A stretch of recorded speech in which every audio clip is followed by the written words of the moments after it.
ಜಾತಿ ಗಣತಿಯನ್ನ ವಿರೋಧ ಮಾಡ್ತಿದ್ದಂತಹ ಬಿಜೆಪಿ ಇದಕ್ಕಿದ್ದ ಹಾಗೆ ತನ್ನ ನಿಲುವನ್ನ ಯಾಕೆ ಬದಲಾಯಿಸಿದೆ? ಕಾಂಗ್ರೆಸ್ ಮತ್ತಿತರ ಪಕ್ಷಗಳು ಜಾತಿ ಗಣತಿಯನ್ನ ವಿರೋಧ ಮಾಡಿದಂತ ಇತಿಹಾಸ ಹೇಳುವಂತಹ ಬಿಜೆಪಿ ತನ್ನ ಇತಿಹಾಸದ ಬಗ್ಗೆನೂ ಹೇಳುತ್ತಾ? ಮೊನ್ನೆವರೆಗೂ ಜಾತಿ ಗಣತಿ ವಿಷಯದಲ್ಲಿ ಕಾಂಗ್ರೆಸ್ ಮತ್ತಿತರ ಪಕ್ಷಗಳು ಏನ್ ನಿಲುವನ್ನ ತೋರಿಸಿದ್ವು ಮತ್ತು ತಾನು ಹೇಗೆ ವರ್ತಿಸಿದೆ ಅನ್ನೋದನ್ನ ಬಿಜೆಪಿ ಹೇಳುತ್ತಾ? ಜಾತಿ ಗಣತಿ ಸಮಾಜದಲ್ಲಿ ಒಡಕನ್ನ ತರುತ್ತೆ ಅಂತ ಹೇಳಿದಂತ ಬಿಜೆಪಿನೇ ಈಗ ಅದನ್ನ ನಡೆಸೋದಾಗಿ ಭರವಸೆಯನ್ನ ನೀಡಿದ್ ಯಾಕೆ? ಧಾರ್ಮಿಕ ರಾಷ್ಟ್ರೀಯತೆಗಾಗಿ ಸಾಮಾಜಿಕ ನ್ಯಾಯವನ್ನ ಹತ್ತಿಕ್ಕಿದ್ದು ಬಿಜೆಪಿನೇ ಅಲ್ವಾ? ಒಬಿಸಿಗಳು ದತ್ತಾಂಶಕ್ಕಾಗಿ ಕೇಳಿದಾಗ ಮಂದಿರ ಗಲಭೆಗಳು ಮತ್ತೆ ಅಸ್ಮಿತೆಯ ವಿಚಾರವನ್ನ ಬಿಜೆಪಿ ಯಾಕೆ ಮುಂದೆ ಮಾಡ್ತು? ಜಾತಿ ಗಣತಿಯನ್ನ ಕಡೆಗೂ ಒಪ್ಪುತ್ತಾ ಇರೋದು ಸಾರ್ವಜನಿಕ ಒತ್ತಡದ ಗೆಲುವು ಅಥವಾ ಒಬಿಸಿ ಹಕ್ಕುಗಳಿಗೆ ತಾನು ಮಾಡಿದಂತಹ ದ್ರೋಹಕ್ಕಾಗಿ ಇದು ಬಿಜೆಪಿಯ ಪಶ್ಚಾತ್ತಾಪನ? ಜಾತಿ ಗಣತಿಯನ್ನ ಮಾಡೋದಾಗಿ ಮೋದಿ ಸರ್ಕಾರನೇ ಹೇಳಿರೋದ್ರ ಬಳಿಕ ಬಿಜೆಪಿಯ ದ್ವಂದ್ವದ ಕುರಿತ ಈ ಪ್ರಶ್ನೆಗಳನ್ನ ಇವತ್ತಿನ ವಿಡಿಯೋದಲ್ಲಿ ನಾವು ಚರ್ಚೆ ಮಾಡೋಣ. ಜನರ ಪರವಾಗಿ ಪ್ರಶ್ನೆಗಳನ್ನ ಕೇಳುವ ಮೀಡಿಯಾಗಳು ತೀರಾ ಕಡಿಮೆ ಆಗಿವೆ. ಅದರಲ್ಲೂ ಇಂತಹ ನೇರ ನಿಷ್ಠೂರ ಪ್ರಶ್ನೆಗಳನ್ನ ಆಳುವವರಿಗೆ ಕೇಳುವಂತಹ ಚಾನಲ್ ಅಂತ ಅಂದ್ರೆ ಅದು ವಾರ್ತಾ ಭಾರತಿ ಮಾತ್ರ. ಹಾಗಾಗಿ ನೀವಿನ್ನು ನಮ್ಮ ಚಾನಲ್ ಅನ್ನು ಸಬ್ಸ್ಕ್ರೈಬ್ ಮಾಡಿಲ್ಲ ಅನ್ನೋದಾದ್ರೆ ಈಗಲೇ ಈ ವಿಡಿಯೋದ ಕೆಳಗೆ ಕಾಣ್ತಾ ಇರುವಂತಹ ಸಬ್ಸ್ಕ್ರೈಬ್ ಬಟನ್ ಹಾಗೆ ಪಕ್ಕದಲ್ಲಿರುವಂತಹ ಬೆಲ್ ಐಕಾನ್ ಪ್ರೆಸ್ ಮಾಡಿ ನಮ್ಮನ್ನ ಪ್ರೋತ್ಸಾಹಿಸಿ. ಈ ವಿಡಿಯೋವನ್ನ ಮಿಸ್ ಮಾಡದೆ ಕೊನೆವರೆಗೂ ನೋಡಿ. ಹಾಗೆ ಇದ್ರ ಬಗ್ಗೆ ನಿಮ್ಗೆ ಅಭಿಪ್ರಾಯ ಇದೆ ಅದನ್ನ ಕೆಳಗಡೆ ಕಮೆಂಟ್ ಮಾಡಿ. ಈ ವಿಡಿಯೋ ಲಿಂಕ್ ಅನ್ನ ನಿಮ್ಮೆಲ್ಲ ಬಂಧು ಮಿತ್ರರಿಗೆ ವಾಟ್ಸ್ಆಪ್ ಮಾಡಿ. ನಾವೀಗ ವಿಷಯಕ್ಕೆ ಬರೋಣ. ಮುಂಗೇರಿ ಲಾಲ್ ಆಯೋಗದ ವರದಿಯ ನಂತರ ಕರ್ಪೂರಿ ಠಾಕೂರ್ 1978ರಲ್ಲಿ 26% ಮೀಸಲಾತಿ ಜಾರಿಗೆ ತಂದ್ರು. ಬಿಹಾರದಲ್ಲಿ ಅವರು ಹಿಂದುಳಿದ ವರ್ಗಗಳಿಗೆ ಮೀಸಲಾತಿಯನ್ನ ನೀಡಿದ್ರು. ಆ ಸಮಯದಲ್ಲಿ ಕರ್ಪೂರಿ ಅವರನ್ನ ತುಂಬಾ ಕೆಟ್ಟದಾಗಿ ನಿಂದಿಸಲಾಯಿತು. ಬಿಹಾರ ರಾಜಕೀಯದಲ್ಲಿ ಇದೆಲ್ಲಾನು ದಾಖಲಾಗಿದೆ. ಕರ್ಪೂರಿ ಅವರು ಬಿಹಾರದಲ್ಲಿ ಜನಸಂಘದೊಂದಿಗೆ ಸರ್ಕಾರವನ್ನ ರಚನೆ ಮಾಡಿದ್ರು. ಹಿಂದುಳಿದ ವರ್ಗಗಳಿಗೆ ಮೊದಲ ಬಾರಿಗೆ ಮೀಸಲಾತಿ ನೀಡಿದಾಗ ಸಿಟ್ಟಾದ ಜನಸಂಘ ಸರ್ಕಾರವನ್ನ ಉರುಳಿಸಿತು. ಬಿಜೆಪಿ ಜನಸಂಘದಿಂದಲೇ ಬಂದಿದ್ದಾಗಿರೋದ್ರಿಂದ ಒಬಿಸಿ ಮೀಸಲಾತಿ ವಿಷಯದಲ್ಲಿ ಸರ್ಕಾರವನ್ನ ಉರುಳಿಸಿದಂತ ಮೊದಲ ದಾಖಲೆ ಬಿಜೆಪಿಗೆ ಸೇರಿದೆ. ಮಂಡಲ್ ಆಯೋಗ ರೂಪುಗೊಳ್ಳುವಲ್ಲಿ ಕರ್ಪೂರಿ ಠಾಕೂರ್ ಅವರ ಮೀಸಲಾತಿ ರಾಜಕೀಯವಾಗಿ ದೊಡ್ಡ ಪಾತ್ರ ವಹಿಸಿತು. ಅದಾದ ನಂತರ ವಿಪಿ ಸಿಂಗ್ ಅವರ ಸರ್ಕಾರವನ್ನ ಉರುಳಿಸಿದವರು ಯಾರು? ಮಂಡಲ್ ವಿರುದ್ಧ ಪ್ರತಿಭಟಿಸಿ ರಥಯಾತ್ರೆ ನಡೆಸಿದವರು ಯಾರು? ಆ ಎಲ್ಲಾ ಮೀಸಲಾತಿ ವಿರೋಧಿ ಹೋರಾಟಗಳಲ್ಲಿ ಪ್ರಮುಖ ನಾಯಕರಾಗಿದ್ದವರು ಇವತ್ತಿನ ಪ್ರಧಾನಿ ಮೋದಿ ಅಂತ ಹೇಳಲಾಗುತ್ತೆ. ಹಾಗಾದ್ರೆ ಒಬಿಸಿ ಮೀಸಲಾತಿ ವಿಷಯದಲ್ಲಿ ಕರ್ಪೂರಿ ಠಾಕೂರ್ ಅವರನ್ನ ನಿಂದಿಸಿದ ಸರ್ಕಾರವನ್ನ 2 ಬಾರಿ ಉಳಿಸಿದಂತ ದಾಖಲೆ ಬಿಜೆಪಿಯ ಹೆಸರಲ್ಲೇ ಇದೆ. ಧಾರ್ಮಿಕ ರಾಜಕೀಯದ ಹೆಸರಿನಲ್ಲಿ ದೇಶವನ್ನ ಕೋಮುವಾದದ ಬೆಂಕಿಗೆ ಎಸೆದಂತ ದಾಖಲೆಯೂ ಕೂಡ ಅದರ ಹೆಸರಲ್ಲೇನೆ ಇದೆ. ಒಬಿಸಿ ಮೀಸಲಾತಿಯನ್ನ ವಿರೋಧಿಸಿ ಕಾಂಗ್ರೆಸ್ ಯಾವತ್ತಾದ್ರೂ ಯಾವುದೇ ಸರ್ಕಾರವನ್ನ ಉರುಳಿಸಿದ್ದಿದೆಯಾ? ಜಾತಿ ಜನಗಣತಿ ರಾಜಕೀಯ ಹಲವಾರು ದಶಕಗಳಷ್ಟು ಹಳೆಯದು ಅನ್ನೋದೇನು ನಿಜ. ಹಿಂದುಳಿದ ಜನರು 100ಕ್ಕೆ 60 ಅಂಕಗಳನ್ನ ಪಡಿಬೇಕು ಅನ್ನುವಂತಹ ಘೋಷಣೆ ರಾಮ್ ಮನೋಹರ್ ಲೋಹಿಯಾ ಅವರದು. ಈ ಪರಿಕಲ್ಪನೆಯನ್ನ ತಂದವರೇ ಅವರು. ಆದ್ರೆ ಈ ಬಾರಿ ರಾಹುಲ್ ಗಾಂಧಿ ಅದರ ಪರವಾಗಿ ನಿಂತದ್ದು ಮತ್ತೆ ಬಿಜೆಪಿಯ ವಿರೋಧದಿಂದಾಗಿ ಈ ವಿಷಯಕ್ಕೆ ರಾಷ್ಟ್ರ ಮಟ್ಟದಲ್ಲಿ ಮನ್ನಣೆ ಸಿಕ್ತು. ರಾಹುಲ್ ಗಾಂಧಿ, ಅಖಿಲೇಶ್ ಯಾದವ್ ಮತ್ತೆ ತೇಜಸ್ವಿ ಯಾದವ್ ಈ ವಿಷಯವನ್ನ ಎತ್ತುತ್ತಾ ಇದ್ದಂತ ಸಮಯದಲ್ಲಿ ಇವತ್ತಿನ ಬಿಜೆಪಿ ನಾಯಕರು ಈ ವಿಷಯಕ್ಕೆ ಹೇಗೆ ಪ್ರತಿಕ್ರಿಯೆ ನೀಡಿದ್ರು ಅನ್ನೋದನ್ನ ನೋಡ್ಬೇಕು. ಮೋದಿ ಸರ್ಕಾರ ಜಾತಿ ಜನಗಣತಿ ನಡೆಸೋದಕ್ಕೆ ನಿರ್ಧಾರ ಮಾಡಿದಾಗಿನಿಂದ ಜಾತಿ ಗಣತಿಯನ್ನ ವಿರೋಧಿಸಿ ಬಿಜೆಪಿ ನಾಯಕರು ನೀಡಿದಂತ ಹಳೆಯ ಹೇಳಿಕೆಗಳೇ ಈಗ ಸೋಷಿಯಲ್ ಮೀಡಿಯಾದ ತುಂಬಾ ಮತ್ತೆ ಕಾಣಿಸ್ತಾ ಇವೆ. ಅದೇ ಬಿಜೆಪಿ ನಾಯಕರು ಈಗ ಅದನ್ನ ಬೆಂಬಲಿಸ್ತಾ ಇದ್ದಾರೆ ಮತ್ತೆ ಇದಕ್ಕಾಗಿ ಮೋದಿ ಅವರನ್ನ ಹೊಗಳ್ತಾ ಇದ್ದಾರೆ. ಕಾಂಗ್ರೆಸ್ ಬಿಜೆಪಿ ನಾಯಕರ ಹೇಳಿಕೆಗಳನ್ನ ಸಂಗ್ರಹಿಸಿ ಎಕ್ಸ್ ನಲ್ಲಿ ಅವುಗಳ ಮೇಲೆ ಪ್ರಶ್ನೆಗಳನ್ನ ಕೇಳೋದಕ್ಕೆ ಶುರು ಮಾಡಿದೆ. ರಾಹುಲ್ ಗಾಂಧಿ ಅವರು ಜಾತಿ ಜನಗಣತಿಯನ್ನ ವಿರೋಧ ಮಾಡ್ತಾ ಇದ್ದಾರೆ ಅನ್ನುವಂತ ಒಂದೇ ಒಂದು ಹೇಳಿಕೆಯನ್ನ ಬಿಜೆಪಿ ತೋರಿಸಬಹುದಾ? 1 ವರ್ಷದ ಹಿಂದೆ ಮಾತನಾಡುವಾಗಲೂ ಕೂಡ ರಾಹುಲ್ ಗಾಂಧಿ ಅವರು ಕಾಂಗ್ರೆಸ್ ಪಕ್ಷ ಕೂಡ ಮುಂಬರುವ ದಿನಗಳಲ್ಲಿ ತನ್ನ ರಾಜಕೀಯವನ್ನ ಬದಲಾಯಿಸಬೇಕಾಗತ್ತೆ, ಅದನ್ನ ಮಾಡಲೇಬೇಕು ಅಂತ ಹೇಳಿದ್ರು. ಕಾಂಗ್ರೆಸ್ ಪಕ್ಷ ಕೂಡ ತಪ್ಪುಗಳನ್ನ ಮಾಡಿದೆ, ನಾನಿದನ್ನ ಕಾಂಗ್ರೆಸ್ ಪಕ್ಷದವನಾಗಿ ಹೇಳ್ತಾ ಇದ್ದೀನಿ ಅಂತ ಕೂಡ ರಾಹುಲ್ ಗಾಂಧಿ ಅವರು ಹೇಳಿದ್ರು. कांग्रेस पार्टी को भी आने वाले समय में अपनी राजनीति को बदलना होगा, ये करना पड़ेगा। और ये भी मैं कहना चाहता हूं कि कांग्रेस पार्टी में ने भी गलतियां की हैं और मैं कांग्रेस पार्टी का होता हुआ ये मैं कह रहा हूं. ಒಬ್ಬ ನಾಯಕ ತನ್ನ ಪಕ್ಷ ಬದಲಾಗಬೇಕು ಅಂತ ಹೇಳೋದು ಸಣ್ಣ ವಿಚಾರ ಅಲ್ಲ. ರಾಹುಲ್ ಗಾಂಧಿ ಅವರು ಈ ವಿಷಯದಲ್ಲಿ ಬಿಜೆಪಿ ವಿರುದ್ಧ ಮಾತ್ರ ಅಲ್ಲದೆ ತಮ್ಮದೇ ಪಕ್ಷದ ವಿರುದ್ಧ ಕೂಡ ಹೋರಾಡ್ತಾ ಇದ್ರು. ಈ ವಿಷಯದ ಬಗ್ಗೆ ಅನೇಕ ಕಾಂಗ್ರೆಸ್ ನಾಯಕರು ಮೌನವಾಗಿದ್ರು. ಆದ್ರೆ ರಾಹುಲ್ ಗಾಂಧಿ ಅವರು ಮಾತ್ರ ಮಾತಾಡೋದನ್ನ ನಿಲ್ಲಿಸಲಿಲ್ಲ. ಬಿಜೆಪಿ ಕಾಂಗ್ರೆಸ್ನ ತಪ್ಪುಗಳನ್ನ ಎಣಿಸ್ತಾ ಇದೆ, ಆದ್ರೆ ರಾಹುಲ್ ಗಾಂಧಿ ಅವರು ಸ್ವತಃ ಕಾಂಗ್ರೆಸ್ ತಪ್ಪುಗಳನ್ನ ಮಾಡಿದೆ ಅಂತ ಹೇಳಿದ್ದಾರೆ. ಹಾಗಾದ್ರೆ ಮೋದಿ ಅವರು ಒಂದೇ ಒಂದು ಹೇಳಿಕೆಯನ್ನ ಬಿಜೆಪಿ ಈಗ ಮುಂದಿಡೋದಕ್ಕೆ ಸಾಧ್ಯ ಇದೆಯಾ? ನಿರ್ಧಾರ ತೆಗೆದುಕೊಂಡ ನಂತರ ಕೂಡ ಬಿಜೆಪಿ ನಾಯಕರ ತಪ್ಪುಗಳು ಈಗ ಮುನ್ನೆಲೆಗೆ ಬರ್ತಾ ಇವೆ. ಜಾತಿ ಗಣತಿಯನ್ನ ವಿರೋಧಿಸಿ ಆದಿತ್ಯನಾಥ್ ಏನ್ ಹೇಳಿದ್ರು, ಎಲ್ಲಾ ಮುಖ್ಯಮಂತ್ರಿಗಳು ಏನೇನ್ ಹೇಳಿದ್ರು, ಮೋದಿ ಸಂಪುಟದ ಮಂತ್ರಿ ನಿತಿನ್ ಗಡ್ಕರಿ ಎಂಥ ಮಾತನಾಡಿದ್ರು ಅನ್ನೋದೆಲ್ಲಾನು ಈಗ ಸೋಷಿಯಲ್ ಮೀಡಿಯಾದಲ್ಲಿ ವೈರಲ್ ಆಗ್ತಾ ಇವೆ. ಬಿಜೆಪಿಯಲ್ಲಿ ಅನೇಕರು ಜಾತಿ ಜನಗಣತಿಯನ್ನು ಹಲವು ರೀತಿಯಲ್ಲಿ ವಿರೋಧ ಮಾಡಿದ್ದಾರೆ. ಅವರು ಪ್ರತಿಭಟನೆ ನಡೆಸ್ತಾ ಇರೋದು ಮಾತ್ರ ಅಲ್ಲದೆ ಪ್ರತಿಭಟನೆಗೆ ಕೋಮು ಬಣ್ಣವನ್ನು ಕೂಡ ನೀಡ್ತಾ ಇದ್ದಾರೆ.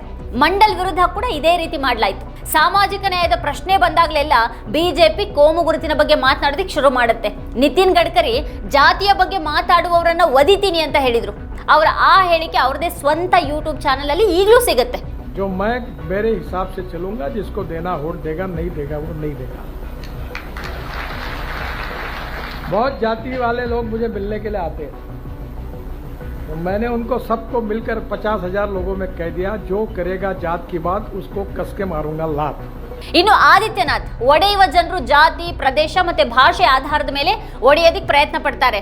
ಭಾರತ ಮತ್ತೆ ಇಲ್ಲಿ ವಿಶೇಷವಾಗಿ ಸನಾತನ ಧರ್ಮದ ಅನುಯಾಯಿಗಳು ಇದ್ರ ಬಗ್ಗೆ ಜಾಗರೂಕರಾಗಿರಬೇಕು ಅಂತ ಹೇಳಿದ್ರು.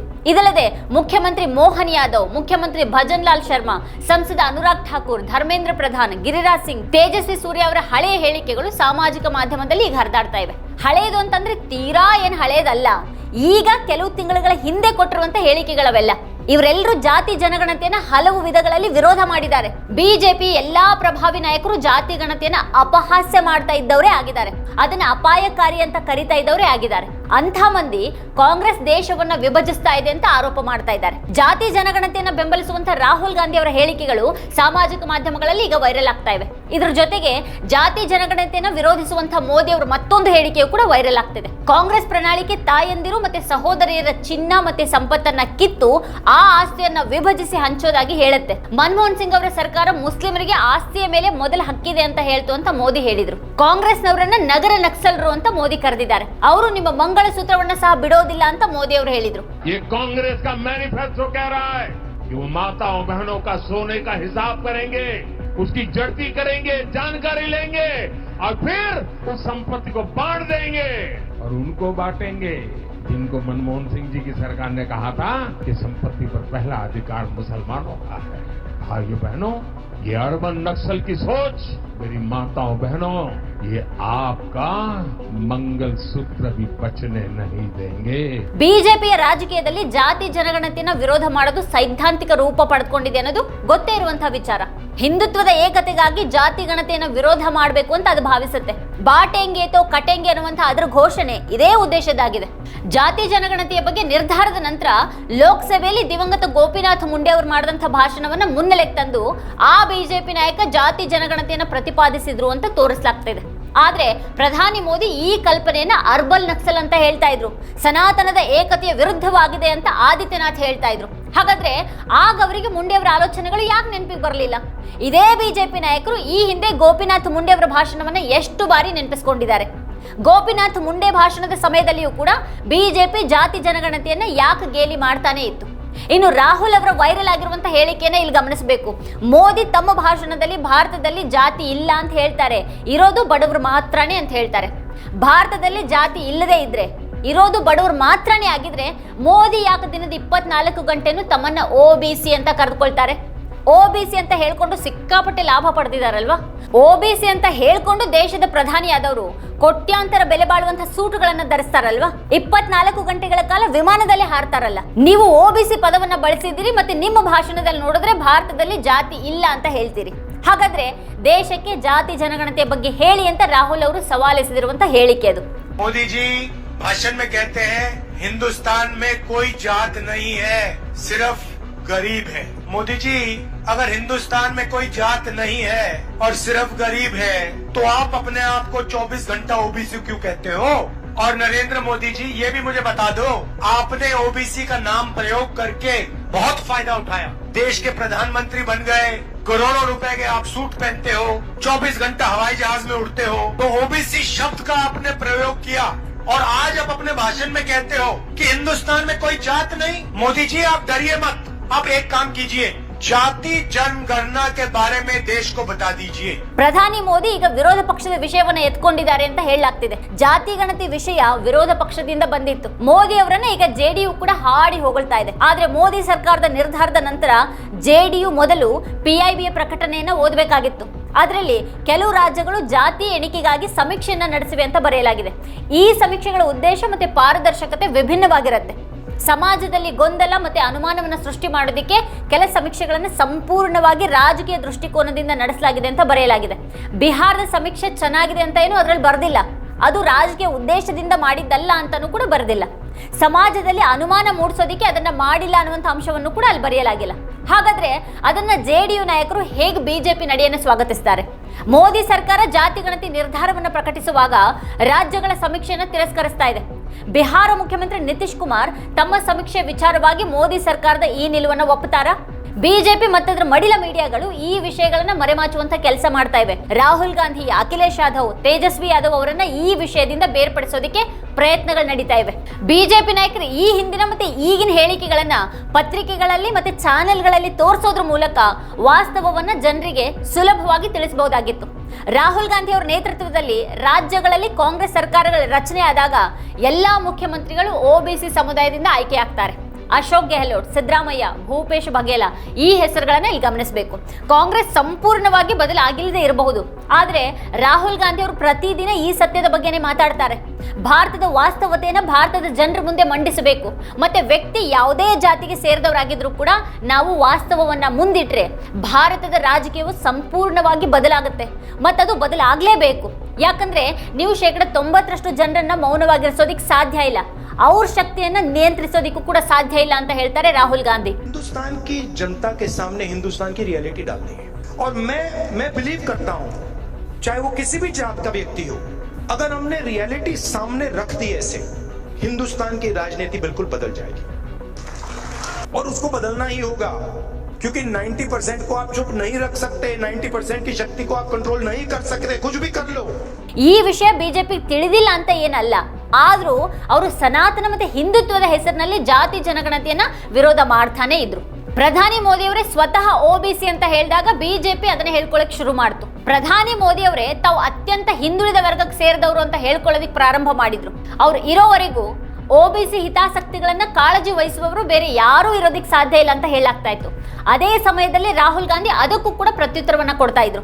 ನಿಮ್ಮನ್ನ ಮೂರ್ಖರನ್ನಾಗಿ ಮಾಡ್ಲಾಗ್ತಾ ಇದೆ, ನರೇಂದ್ರ ಮೋದಿ ಅವರು OBC ಆಗಿ ಹುಟ್ಟಿಲ್ಲ. 2000ನೇ ಇಸ್ವಿಯಲ್ಲಿ ಬಿಜೆಪಿ ಅವ್ರ ಸಮುದಾಯವನ್ನ OBC ಯನ್ನಾಗಿ ಮಾಡ್ತು. ನಿಮ್ಮ ಪ್ರಧಾನಿ OBC ಆಗಿ ಹುಟ್ಟಿಲ್ಲ, ನಿಮ್ಮ ಪ್ರಧಾನಿ ಸಾಮಾನ್ಯ ಜಾತಿಯಲ್ಲಿ ಜನಿಸಿದವರು, ಮತ್ತೆ ನಾನು OBC ಆಗಿ ಹುಟ್ಟಿದ್ದೀನಿ ಅಂತ ಅವ್ರು ಇಡೀ ಜಗತ್ತಿಗೆ ಸುಳ್ಳು ಹೇಳ್ತಾ ಇದ್ದಾರೆ.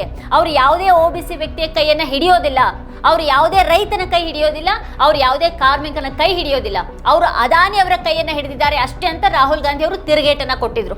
आप लोगों का भयंकर बेवकूफ बनाया जा रहा है. नरेंद्र मोदी जी OBC नहीं पैदा हुए थे.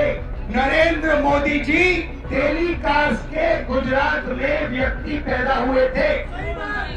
उनको, उनकी कम्युनिटी को बीजेपी ने 2000 में OBC बनाया. आपके प्रधानमंत्री OBC नहीं पैदा हुए, आपके प्रधानमंत्री जनरल कास्ट पैदा हुए. और ये पूरी दुनिया में झूठ बोल रहा है कि मैं OBC पैदा हुआ. पता है मैं कैसे जानता हूँ? पता है मैं कैसे जानता हूँ? सुनो, मुझे बर्थ सर्टिफिकेट की कोई जरूरत नहीं है. पता है मैं कैसे जानता हूँ कि आपके प्रधानमंत्री OBC पैदा नहीं हुए? वो किसी OBC से गले नहीं मिलते, वो किसी किसान का ऐसे हाथ नहीं पकड़ते, वो किसी मजदूर का हाथ नहीं पकड़ते, वो सिर्फ अदानी जी का हाथ पकड़ते हैं. ಭಾರತದಲ್ಲಿ ಮೀಸಲಾತಿ ಇತಿಹಾಸ ತುಂಬಾನೇ ಹಳೆಯದು. ಹಿಂದೆ ಇದ್ದಂತಹ ಮೀಸಲಾತಿ ಸ್ವರೂಪ ಇಂದಿನಂತಿರಲಿಲ್ಲ. ಇವತ್ತಿರೋದು ನಾಳೆಯೂ ಕೂಡ ಇದೇ ರೀತಿ ಉಳಿಯೋದಿಲ್ಲ.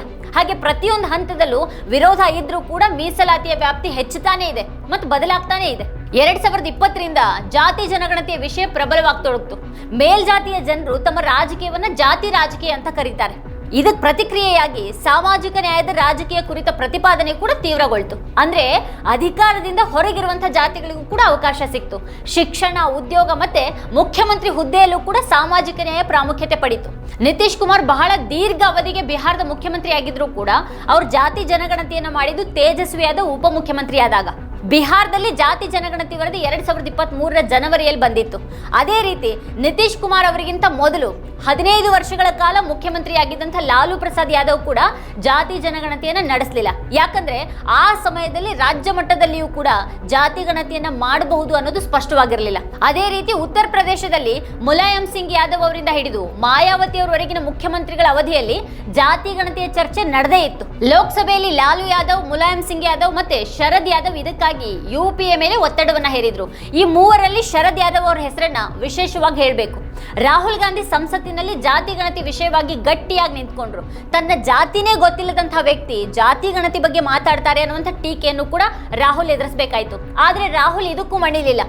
ನೀವು ನನ್ನ ಅವಮಾನಿಸೋದಿಕ್ಕೆ ಎಷ್ಟೇ ಪ್ರಯತ್ನ ಪಟ್ಟರು, ನೀವು ಅದನ್ನ ಪ್ರತಿದಿನನೂ ಮಾಡಿ, ಆದ್ರೆ ನಾವಿಲ್ಲಿ ಜಾತಿ ಗಣತಿಯನ್ನ ಪಾಸ್ ಮಾಡೇ ಮಾಡ್ತೀವಿ ಅನ್ನೋದನ್ನ ಮಾತ್ರ ನೆನಪಿಟ್ಕೊಳ್ಳಿ ಅಂತ ರಾಹುಲ್ ಅವರು ಸವಾಲ್ ಹಾಕಿದ್ರು. ಈ ದೇಶದಲ್ಲಿ ದಲಿತರು, ಆದಿವಾಸಿಗಳು, ಹಿಂದುಳಿದವರ ಸಮಸ್ಯೆಗಳನ್ನ ಯಾರೇ ಎತ್ತಿದ್ರು, ಅವ್ರಿಗಾಗಿ ಯಾರೇ ಹೋರಾಡಿದ್ರು ಅವರು ನಿಂದನೆಯನ್ನ ಎದುರಿಸಬೇಕಾಗತ್ತೆ. ಮತ್ತೆ ನಾನು ಈ ಎಲ್ಲಾ ನಿಂದನೆಗಳನ್ನ ಸಂತೋಷದಿಂದ ತೆಗೆದುಕೊಳ್ತೀನಿ. ಯಾಕಂತಂದ್ರೆ ನಾವು ಮಹಾಭಾರತದ ಬಗ್ಗೆ ಮಾತನಾಡುವಾಗ ಅರ್ಜುನನಿಗೆ ಮೀನಿನ ಕಣ್ಣು ಮಾತ್ರ ಕಾಣಿಸ್ತಾ ಇತ್ತು, ಅದೇ ರೀತಿ ನನಗೆ ಮೀನಿನ ಕಣ್ಣು ಮಾತ್ರನೇ ಕಾಣಿಸ್ತಾ ಇದೆ. ನಾವು ಜಾತಿ ಜನಗಣತಿಯನ್ನ ಮಾಡೇ ತೋರಿಸ್ತೀವಿ ಅಂತ ಹೇಳಿದ್ರು. जिसकी जात का पता नहीं वो गन्ना की बात करता है। जितना मेरा आप लोग इंसल्ट करना चाहते हैं आप खुशी से करिए, आप रोज करिए, मगर एक बात मत भूलिए, जाति जनगणना को हम यहां पास करके दिखाएंगे। स्पीकर सर, जो भी इस देश में दलितों की, आदिवासियों की, पिछड़ों की बात उठाता है, जो भी उनके लिए लड़ता है, उसको गाली खाना ही पड़ता है। और मैं ये सब गालियां खुशी से खाऊंगा, क्योंकि महाभारत की बात हुई तो महाभारत में अर्जुन को सिर्फ मच्छी की आंख दिख रही थी, उसी प्रकार मुझे सिर्फ मच्छी की आंख दिख रही है। जाति जनगणना हम करा के दिखाएंगे। खत्म।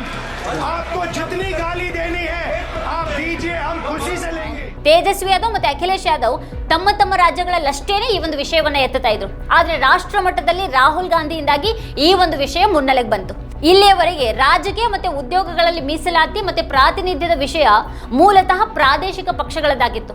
ಅಖಿಲೇಶ್ ಯಾದವ್ ಅವರಿಂದ ತೇಜಸ್ವಿ ಯಾದವ್ ಅವರಿಗೆ ಎಲ್ಲರನ್ನ ಜಾತಿ ಆಧಾರಿತ ರಾಜಕೀಯ ಅಂತ ಕರೆದು ತಿರಸ್ಕರಿಸಲಾಯಿತು. ಆದ್ರೆ ಧರ್ಮದ ಹೆಸರಿನಲ್ಲಿ, ಸನಾತನ ಧರ್ಮದ ಹೆಸರಿನಲ್ಲಿ, ಹಿಂದುತ್ವದ ಹೆಸರಿನಲ್ಲಿ ರಾಜಕೀಯ ಮಾಡುವಂತಹ ಬಿಜೆಪಿ ಪ್ರಾದೇಶಿಕ ಪಕ್ಷದ ಅಜೆಂಡವನ್ನ ಈಗ ಯಾಕೆ ಅಳವಡಿಸಿಕೊಳ್ತು?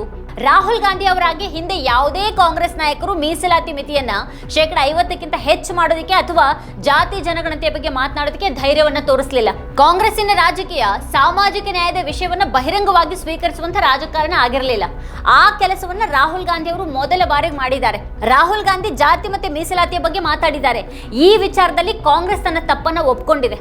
ಕಾಂಗ್ರೆಸ್ಸಿನ ಸಾಂಪ್ರದಾಯಿಕ ರಾಜಕೀಯದಿಂದ ದೂರ ಸರಿದು ರಾಹುಲ್ ಗಾಂಧಿ ಅವರು ಈ ವಿಷಯವನ್ನ ಪ್ರಮುಖವಾಗಿ ಎತ್ತಿದ್ದಾರೆ. ಈಗದು ಕಾಂಗ್ರೆಸ್ಗೆ ಸೇರಿದೆ. ವಿಪಿ ಸಿಂಗ್ ನಂತರ ಯಾವುದೇ ರಾಷ್ಟ್ರೀಯ ಪಕ್ಷದ ನಾಯಕರು ಮೀಸಲಾತಿ ಮತ್ತೆ ಪ್ರಾತಿನಿಧ್ಯದ ಪ್ರಶ್ನೆಯನ್ನ ಇಷ್ಟು ಧೈರ್ಯದಿಂದ ಎತ್ತಿರಲಿಲ್ಲ. ಇದಕ್ಕೂ ಮೊದಲು ಶಿಕ್ಷಣದಲ್ಲಿ ಒಬಿಸಿಗಳಿಗೆ 27% ಮೀಸಲಾತಿ ನೀಡುವಂತಹ ನಿರ್ಧಾರವನ್ನ ಕಾಂಗ್ರೆಸ್ ತೆಗೆದುಕೊಂಡಿತ್ತು. ಅದರ ಹಿಂದೆ ಅರ್ಜುನ್ ಸಿಂಗ್ ಅವರ ಪಾತ್ರ ದೊಡ್ಡದಾಗಿತ್ತು ಅಂತ ಯಾರಾದರೂ ಇಲ್ಲಿ ಹೇಳಬಹುದು. ಆದ್ರೆ ಆಗಲೂ ಸಹ ಕಾಂಗ್ರೆಸ್ ಅನ್ನ ಮೀಸಲಾತಿ ವಿಷಯದಿಂದ ದೂರ ಉಳಿದಿರುವಂತಹ ಪಕ್ಷ ಅಂತಾನೆ ಭಾವಿಸಲಾಗಿತ್ತು.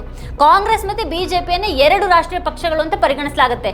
ಜಾತಿ ವಿಷಯದಲ್ಲಿ ಇಷ್ಟೊಂದು ಬಹಿರಂಗವಾಗಿ ಮಾತನಾಡಬಲ್ಲಂತ ಯಾವುದೇ ದೊಡ್ಡ ನಾಯಕ ಬಿಜೆಪಿಯಲ್ಲಿ ಕಂಡಿದ್ದಿದೆಯಾ? ಈ ಬಿಜೆಪಿಯವರು ಸಂವಿಧಾನವನ್ನ ಅಳಿಸಿ ಹಾಕೋದಿಕ್ಕೆ ಬಯಸ್ತಾರೆ. ಈ ಸಂವಿಧಾನ ಒಂದು ಪುಸ್ತಕ ಮಾತ್ರ ಅಲ್ಲ, ಅದು ಬಡವರ ಆಯುಧ. ಮೀಸಲಾತಿ ಮಿತಿಯನ್ನು 50% ಹೆಚ್ಚು ಮಾಡುವಂತಹ ಘೋಷಣೆ ಕಾಂಗ್ರೆಸ್ಗೆ ಭಾರಿ ನಷ್ಟವನ್ನುಂಟು ಮಾಡಿರಬಹುದು. ಮೇಲ್ಜಾತಿಯ ಮತಗಳು ಬಿಜೆಪಿಯ ಕಡೆ ಹೋಗಿರಬಹುದು. ಆದ್ರೆ ಅದರ ನಂತರ ಕೂಡ ರಾಹುಲ್ ಗಾಂಧಿ ಅವರು ಈ ವಿಷಯವನ್ನ ಕೈ ಬಿಡಲಿಲ್ಲ. ಲೋಕಸಭೆ ಚುನಾವಣೆಯಲ್ಲಿ ಬಿಜೆಪಿಯ ಸಾಧನೆ ಚೆನ್ನಾಗಿರಲಿಲ್ಲ. ಆದ್ರೆ ಅದಾದ ನಂತರ ಹರಿಯಾಣ ಮತ್ತೆ ಮಹಾರಾಷ್ಟ್ರ ಚುನಾವಣೆಗಳಲ್ಲಿ ಬಿಜೆಪಿ ದೊಡ್ಡ ಗೆಲುವು ಕಂಡ ಬಳಿಕ ಜಾತಿ ಜನಗಣತಿಯ ವಿಷಯ ವಿಫಲವಾಗಿದೆ ಅಂತ ಬರೆದಂತಹ ತಜ್ಞರು ಈಗ ಎಲ್ಲಿದ್ದಾರೆ? ಅವರೆಲ್ಲ ಈಗ ಮೋದಿ ನಿರ್ಧಾರದ ಬಗ್ಗೆ ಯಾಕೆ ಮಾತಾಡ್ತಾ ಇಲ್ಲ? ಜಾತಿ ಜನಗಣತಿಯ ಪರವಾಗಿ ಬಂದ ತಕ್ಷಣ ಅದನ್ನು ವಿರೋಧಿಸುವಂತ ಹೇಳಿಕೆಗಳು ಮುನ್ನೆಲೆಗೆ ಬರುತ್ತವೆ ಅಂತ ಬಿಜೆಪಿ ಗೊತ್ತಿತ್ತು. ವಿರೋಧವಾಗಿ ಬರಿತಾ ಇದ್ದಂತಹ ಬೆಂಬಲಿಗರು ಬೆಂಬಲವಾಗಿ ಬರೀಬೇಕಾಗತ್ತೆ. ಹಾಗಾಗಿನೇ ನೆಹರು ಅವರನ್ನ ಚರ್ಚೆಯಲ್ಲಿ ಎಳೆತರಲಾಯಿತು. ನೆಹರು ಅವರ ಕೈಯಲ್ಲಿ ವ್ಯವಸ್ಥೆ ಇದ್ದ ಕಾರಣ ಅವರು ಜಾತಿ ಗಣತಿಯನ್ನ ಮಾಡಲಿಲ್ಲ ಅಂತ ಭಾವಿಸಲಾಗಿತ್ತು. ಆದ್ರೆ ಕಳೆದ 10 ವರ್ಷಗಳಿಂದ ಪ್ರಧಾನಿ ಮೋದಿ ಕೂಡ ಈ ವ್ಯವಸ್ಥೆಯನ್ನ ತಮ್ಮ ಕೈಯಲ್ಲೇ ಹೊಂದಿದ್ರು. ಆದ್ರೆ ಈಗ ಅವರು ಈ ಒಂದು ನಿರ್ಧಾರವನ್ನ ತೆಗೆದುಕೊಂಡ್ರು. ಧರ್ಮೇಂದ್ರ ಪ್ರಧಾನ್ ಅವರು ನೆಹರು ಅವರ ಮೀಸಲಾತಿಯನ್ನ ವಿರೋಧ ಮಾಡ್ತಾ ಇದ್ರು ಅಂತ ಹೇಳೋದಿಕ್ ಪ್ರಾರಂಭ ಮಾಡಿದ್ರು. ಆದ್ರೆ ಮೀಸಲಾತಿಗೆ ಸಂಬಂಧಪಟ್ಟ ಹಾಗೆ ಸಂವಿಧಾನದಲ್ಲಿ ಮೊದಲ ತಿದ್ದುಪಡಿ 1951ರಲ್ಲಿ ನೆಹರು ಅವರ ಕಾಲದಲ್ಲಿ ಬಂತು. ನೆಹರು ಅವರು ಪರಿಶಿಷ್ಟ ಜಾತಿ ಮತ್ತೆ ಪಂಗಡಗಳಿಗೆ ಮೀಸಲಾತಿಯನ್ನು ಬೆಂಬಲಿಸಿದ್ರು ಅಂತ 2024 ನವೆಂಬರ್ನಲ್ಲಿ ಮುಜಾಫರ್ ಆಸಾದಿ ಅವರು ದಿ ವೈರ್ನಲ್ಲಿ ಬರೆದ್ರು. ಆಸಾದಿ ಒಂದು ಘಟನೆಯನ್ನ ಇಲ್ಲಿ ಉಲ್ಲೇಖ ಮಾಡಿದ್ದಾರೆ. 1951ರ ಮೊದಲ ತಿದ್ದುಪಡಿಯನ್ನ ಮೀಸಲಾತಿಗಾಗಿ ಮಾತ್ರನೇ ಮಾಡಲಾಯಿತು. ಯಾಕೆ ಈ ರೀತಿ ಆಯ್ತು ಅನ್ನೋದನ್ನ ತಿಳಿಸೋದಕ್ಕೆ ಮದ್ರಾಸ್ ಹೈಕೋರ್ಟ್ ತೀರ್ಪನ್ನ ಅರ್ಥ ಮಾಡ್ಕೊಳ್ಬೇಕಿಲ್ಲಿ. 1948ರ ಕಾನೂನಿನ ಪ್ರಕಾರ ಮದ್ರಾಸ್ ಸರ್ಕಾರದ ಶಿಕ್ಷಣ ಸಂಸ್ಥೆಗಳಲ್ಲಿ ಮೀಸಲಾತಿ ಇತ್ತು. ಪ್ರತಿ 14 ಸ್ಥಾನಗಳಲ್ಲಿ 6 ಸ್ಥಾನಗಳು ಬ್ರಾಹ್ಮಣೇತರರಿಗೆ ಮೀಸಲಾಗಿದ್ವು. ವೈದ್ಯಕೀಯ ಅಧ್ಯಯನ ಮಾಡೋದಕ್ಕೆ ಬಯಸಿದಂತಹ ಚಂಪಕಂ ದೊರೈರಾಜನ್ ಅನ್ನುವಂಥ ಬ್ರಾಹ್ಮಣ ಮಹಿಳೆ ಇದರ ವಿರುದ್ಧ ಮೊಕದ್ದಮೆಯನ್ನ ಹೂಡಿದ್ರು. ಈ ಮೀಸಲಾತಿ ಸಮಾನತೆಯ ಮೂಲಭೂತ ಹಕ್ಕನ್ನು ಉಲ್ಲಂಘಿಸ್ತಾ ಇದೆ ಅಂತ ಹೇಳಿದ್ರು. ಭಾರತದ ಸಂವಿಧಾನ ಶಿಕ್ಷಣ ಸಂಸ್ಥೆಗಳಲ್ಲಿ ಜಾತಿ ಆಧಾರದ ಮೇಲೆ ಮೀಸಲಾತಿಗೆ ಅನುಮತಿಸುತ್ತಾ ಅನ್ನೋದನ್ನ ಪರಿಶೀಲಿಸಿದ ಮೊದಲ ಪ್ರಕರಣ ಅದಾಗಿತ್ತು. ವಿಚಾರಣೆ ನಡೆದು 1950ರ ಜುಲೈನಲ್ಲಿ ಮದ್ರಾಸ್ ಹೈಕೋರ್ಟ್ ಸರ್ಕಾರದ ನೀತಿಯನ್ನು ರದ್ದುಗೊಳಿಸಿತು. ಈ ವಿಷಯ ಸುಪ್ರೀಂ ಕೋರ್ಟ್ಗೆ ತಲುಪಿತು. ಮತ್ತೆ 1951ರ ಏಪ್ರಿಲ್ನಲ್ಲಿ ಸುಪ್ರೀಂ ಕೋರ್ಟ್ ಕೂಡ ಮದ್ರಾಸ್ ಸರ್ಕಾರದ ಈ ಮೀಸಲಾತಿ ನೀತಿಯನ್ನ ಅಸಂವಿಧಾನಿಕ ಅಂತ ಹೇಳ್ತು. ಇದು ಮೂಲಭೂತ ಹಕ್ಕುಗಳ ಉಲ್ಲಂಘನೆ ಅಂತ ಸುಪ್ರೀಂ ಕೋರ್ಟ್ ಹೇಳಿದೆ. ಇದು ಧರ್ಮ, ಜನಾಂಗ ಮತ್ತೆ ಜಾತಿಯ ವ್ಯತ್ಯಾಸಗಳನ್ನು ಆಧರಿಸಿದೆ. ಆದ್ರಿಂದ ಇದು ಸಂವಿಧಾನಕ್ಕೆ ವಿರುದ್ಧವಾಗಿದೆ ಅಂತ ಹೇಳಿದೆ. ಆದ್ರೆ ನೆಹರು ಸರ್ಕಾರ ಮೀಸಲಾತಿಗಾಗಿ ತಿದ್ದುಪಡಿಯ ನಿರ್ಧಾರವನ್ನ ತೆಗೆದುಕೊಳ್ತು. ನೆಹರು ಅವರು ಮೀಸಲಾತಿಯನ್ನ ವಿರೋಧ ಮಾಡಿದ್ರು ಅಂತ ಹೇಳಿದ ಧರ್ಮೇಂದ್ರ ಪ್ರಧಾನ್ ಸುಪ್ರೀಂ ಕೋರ್ಟ್ನ ತೀರ್ಪನ್ನ ನೆಹರು ಸರ್ಕಾರ ಸ್ವೀಕರಿಸಲಿಲ್ಲ ಅನ್ನೋದನ್ನ ಹೇಳಲಿಲ್ಲ. ಆ ಆದೇಶದ ನಂತರ ಭಾರತದ ಸಾಂವಿಧಾನಿಕ ಇತಿಹಾಸದಲ್ಲಿ ಮೊದಲ ತಿದ್ದುಪಡಿ ನಡೆಯಿತು. ಆ ತಿದ್ದುಪಡಿಯನ್ನ ನೆಹರು ಅವರೇ ಪರಿಚಯಿಸಿದ್ರು. ಸಂವಿಧಾನ ಜಾರಿಗೆ ಬಂದು 1 ವರ್ಷದೊಳಗೆ ಈ ಒಂದು ತಿದ್ದುಪಡಿಯನ್ನ ಮಾಡಲಾಯಿತು. ಅದನ್ನ 16 ದಿನಗಳ ಕಾಲ ಚರ್ಚೆ ಮಾಡಿ ಅಂಗೀಕರಿಸಲಾಯಿತು. ಮೀಸಲಾತಿಯನ್ನ ತಾರತಮ್ಯದ ಕಾನೂನು ಸವಾಲಿನಿಂದ ಮುಕ್ತಗೊಳಿಸಲಾಗಿದೆ. ಅದಕ್ಕೂ ಮೊದಲು ಉದ್ಯೋಗಗಳಲ್ಲಿ ಮಾತ್ರನೇ ಮೀಸಲಾತಿ ಇತ್ತು. ಈ ರೀತಿ ಇರುವಾಗ ಬಿಜೆಪಿಯವರು ಎಲ್ಲಾ ಇತಿಹಾಸವನ್ನ ತಮ್ಮ ಕಂಡ ಹಾಗೇನೆ ಹೇಗೆ ಬದಲಾಯಿಸ್ತಾರೆ? ಒಮ್ಮೆ ಜಾತಿ ಗಣತಿಯನ್ನ ವಿರೋಧ ಮಾಡಿದವರೆಲ್ಲ ಈಗ ಮೋದಿ ಜಾತಿ ಗಣತಿ ನಡೆಸೋದಕ್ಕೆ ನಿರ್ಧಾರ ಮಾಡ್ತಾ ಇದ್ದಾಗೇನೆ ಆ ನಿರ್ಧಾರವನ್ನು ಸ್ವಾಗತಿಸಿದ್ರು. ಜಾತಿ ಗಣತಿಯ ವಿರೋಧ ಅಥವಾ ಬೆಂಬಲಕ್ಕೂ ನೆಹರು ಅವ್ರಿಗೂ ಯಾವುದೇ ಸಂಬಂಧನೇ ಇರಲಿಲ್ಲ. ಇಲ್ಲಿ ಸಾಮಾಜಿಕ ನ್ಯಾಯದ ರಾಜಕೀಯ ಅಷ್ಟು ಸುಲಭ ಅಲ್ಲ. ಪ್ರಧಾನಿ ಮೋದಿ ಅವರೇ ಆಗಿರ್ಲಿ ಅಥವಾ ರಾಹುಲ್ ಗಾಂಧಿ ಆಗಿರ್ಲಿ ಅಥವಾ ಬೇರೆ ಯಾರಿಗೂ ಕೂಡ ಇದು ಸುಲಭದ್ದಲ್ಲ. ಇದು ಸಾವಿರಾರು ವರ್ಷಗಳ ಘೋರ ಅನ್ಯಾಯಕ್ಕೆ ಪ್ರತಿಕಾರ. ಆರ್ಥಿಕವಾಗಿ ದುರ್ಬಲವಾಗಿರುವಂತಹ ಮೇಲ್ಜಾತಿಗಳಿಗೆ 10% ಮೀಸಲಾತಿಯನ್ನು ನೀಡಲಾಗಿದೆ. ಇದನ್ನ ಮೊದಲು ಒತ್ತಾಯಿಸಿದಂತಹ ಪಕ್ಷಗಳು ಸಾಮಾಜಿಕ ನ್ಯಾಯಕ್ಕೆ ಸಂಬಂಧಿಸಿದಂತಹ ಪಕ್ಷಗಳಾಗಿವೆ. ಆದರೂ ಈ ಮೀಸಲಾತಿಯ ಕಾನೂನು ಬದ್ಧತೆಯ ಬಗ್ಗೆ ಪ್ರಶ್ನೆಗಳು ಹೇಳ್ತವೆ. ಈಗ ಪ್ರಶ್ನೆ ಏನು ಅಂತ ಅಂದ್ರೆ, ದೇಶದ ಜನರಿಗೆ ಬೇಕಾಗಿರೋದು ಧರ್ಮದ ರಾಜಕೀಯನೋ ಅಥವಾ ಸಾಮಾಜಿಕ ನ್ಯಾಯದ ರಾಜಕೀಯನೋ ಅನ್ನೋದು. ಧರ್ಮ ಮತ್ತೆ ಸಾಮಾಜಿಕ ನ್ಯಾಯದ ರಾಜಕೀಯದ ನಡುವೆ ಹಲವು ಮೂಲಭೂತ ವ್ಯತ್ಯಾಸಗಳಿವೆ. ಸಾಮಾಜಿಕ ನ್ಯಾಯ ರಾಜಕೀಯ ಸ್ಪರ್ಧೆಯನ್ನು ಆಧರಿಸಿದೆ. ಧರ್ಮದ ರಾಜಕೀಯ ಒಬ್ಬ ವ್ಯಕ್ತಿ ಮತ್ತೆ ಒಂದು ಧರ್ಮದ ಪ್ರಾಬಲ್ಯದ ಆಶಯದೊಂದಿಗೆ ನಡೆಯುತ್ತೆ. ಸಾಮಾಜಿಕ ನ್ಯಾಯದ ರಾಜಕೀಯದಿಂದ ಎಲ್ಲಾ ವರ್ಗಗಳು ಮತ್ತೆ ಜಾತಿಗಳು ಪ್ರಯೋಜನವನ್ನ ಪಡೆಯುತ್ತವೆ. ಇದರಿಂದಾಗಿ ಪ್ರಜಾಪ್ರಭುತ್ವದ ಆಶಯಗಳು ಬೆಳಗುತ್ತವೆ. ಪ್ರತಿಯೊಬ್ಬರು ಪ್ರಜಾಪ್ರಭುತ್ವದಲ್ಲಿ ತಮಗೊಂದು ಪಾಲು ಇದೆ ಅಂತ ಭಾವಿಸಿದಾಗ ಭರವಸೆಗಳು ಬೆಳಗುತ್ತವೆ. ಸಾಮಾಜಿಕ ನ್ಯಾಯದ ರಾಜಕೀಯ ವ್ಯಕ್ತಿಯನ್ನ ಸಂವಿಧಾನದ ಬಗ್ಗೆ ಜಾಗೃತ ಮತ್ತೆ ಜವಾಬ್ದಾರಿಯುತನನ್ನ ಮಾಡುತ್ತೆ. ಸಂವಿಧಾನ ರದ್ದಾದ್ರೆ ಸಾಮಾಜಿಕ ನ್ಯಾಯ ರದ್ದಾಗತ್ತೆ ಅಂತ ಎಲ್ರಿಗೂ ಗೊತ್ತಿದೆ. ಧರ್ಮದ ರಾಜಕಾರಣ ಸಂವಿಧಾನವನ್ನು ಬದಲಾಯಿಸುವಂತ ಒಂದು ಉದ್ದೇಶವನ್ನ ಹೊಂದಿದೆ. ಧರ್ಮದ ರಾಜಕೀಯ ಅನ್ಯಾಯವನ್ನ ಸೃಷ್ಟಿ ಮಾಡುತ್ತೆ, ದ್ವೇಷವನ್ನ ಸೃಷ್ಟಿ ಮಾಡುತ್ತೆ ಮತ್ತೆ ಸುಳ್ಳುಗಳನ್ನ ಸೃಷ್ಟಿ ಮಾಡುತ್ತೆ.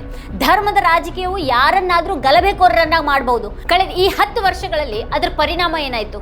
ಸುಳ್ಳು ಮತ್ತೆ ವಂಚನೆಯನ್ನು ಹರಡಿತು. ಸಾಂವಿಧಾನಿಕ ಸಂಸ್ಥೆಗಳು ಕುಸಿದು ಹೋದವು. ಅಧಿಕಾರಿಗಳು ಅಂಜುಬುರುಕರಾದ್ರು ಮತ್ತೆ ನಿಯಂತ್ರಣ ಇಲ್ಲದಂತಾದ್ರು. ಪತ್ರಕರ್ತರು ಪ್ರಶ್ನೆಗಳನ್ನ ಕೇಳೋದಕ್ಕೆ ಹೆದರತೊಡಗಿದ್ರು. ಇವತ್ತು ಜಗತ್ತು ಭಾರತೀಯ ಮಾಧ್ಯಮಗಳನ್ನ ನೋಡಿ ನಗ್ತಾ ಇದೆ. ಪ್ರಶ್ನೆಗಳನ್ನ ಕೇಳಿದ್ದಕ್ಕಾಗಿ ಪತ್ರಕರ್ತರೊಬ್ಬರ ಯೂಟ್ಯೂಬ್ ಚಾನೆಲ್ ಅನ್ನ ಸ್ಥಗಿತಗೊಳಿಸಲಾಗಿದೆ. ಧಾರ್ಮಿಕ ರಾಜಕೀಯದ ಬೆಂಬಲಿಗರು ಈ ತಪ್ಪುಗಳನ್ನ ಯಾವತ್ತಿಗೂ ವಿರೋಧ ಮಾಡೋದಿಲ್ಲ. ಯಾಕಂದ್ರೆ ಧರ್ಮದ ರಾಜಕೀಯ ಅದರ ಬೆಂಬಲಿಗರನ್ನ ಗುಲಾಮರು ಮತ್ತೆ ಹೇಡಿಗಳನ್ನಾಗಿ ಮಾಡುತ್ತೆ. ಇದು ಯಾರಿಗೂ ಮಾತನಾಡೋದಕ್ಕೆ ಬಿಡೋದಿಲ್ಲ. ಧರ್ಮದ ರಾಜಕೀಯ ಪ್ರಜಾಪ್ರಭುತ್ವದ ರಾಜಕೀಯ ಅಲ್ಲ. ಭಾರತೀಯ ಸಮಾಜದಲ್ಲಿ ಜಾತಿಯ ಹೆಸರಿನಲ್ಲಿ ಹಿಂಸಾಚಾರ ನಡೆದಿದೆ, ನಡೀತಾನೆ ಇರುತ್ತೆ. ಆದ್ರೆ ಸಾಮಾಜಿಕ ನ್ಯಾಯದ ರಾಜಕೀಯ ಆ ಹಿಂಸೆಯ ಹಾದಿಯನ್ನ ಬದಲಾಯಿಸಿತು. ಆದ್ರೆ ಜ್ವಾಲೆಗಳನ್ನ ತಗ್ಗಿಸ್ತು, ಹಾಗೆ ಬೆಂಕಿಯನ್ನ ಆರಿಸ್ತು. ಮೀಸಲಾತಿ ಮತ್ತೆ ಜಾತಿ ಗಣತಿ ಭಾರತದ ರಾಜಕೀಯವನ್ನ ಯಾವಾಗಲೂ ಬದಲಾಯಿಸಿದೆ. ಈ ವಿಷಯಗಳಲ್ಲಿ ನಾಯಕರು ಸಹ ಬದಲಾಗ್ತಾನೆ ಇರ್ತಾರೆ. ಈ ವಿಷಯ ಭಾರತೀಯ ಸಮಾಜವನ್ನ ಸಕಾರಾತ್ಮಕ ರೀತಿಯಲ್ಲಿ ಬದಲಾಯಿಸಿದೆ. ಮೀಸಲಾತಿಯನ್ನ ವಿರೋಧ ಮಾಡುವಂತಹ ಅನೇಕ ಜನರಿಗೆ ಈ ಸತ್ಯವನ್ನ ನೋಡೋದಕ್ಕೆ ಸಾಧ್ಯ ಆಗ್ತಾ ಇಲ್ಲ. ಇದೇ ಈ ಹೊತ್ತಿನ ಸ್ಪೆಷಲ್. ನೋಡ್ತಾ ಇರಿ ವಾರ್ತಾಭಾರತಿ. ನೀವಿನ್ನೂ ವಾರ್ತಾಭಾರತಿ ಯೂಟ್ಯೂಬ್ ಚಾನಲನ್ನು ಸಬ್ಸ್ಕ್ರೈಬ್ ಮಾಡಿಲ್ಲ ಅನ್ನೋದಾದರೆ ಈ ಕೂಡಲೇ ಸಬ್ಸ್ಕ್ರೈಬ್ ಮಾಡಿ, ಹಾಗೆ ಪಕ್ಕದಲ್ಲಿರುವಂಥ ಬೆಲ್ ಐಕಾನ್ನ ಪ್ರೆಸ್ ಮಾಡಿ ನಮ್ಮನ್ನು ಬೆಂಬಲಿಸಿ.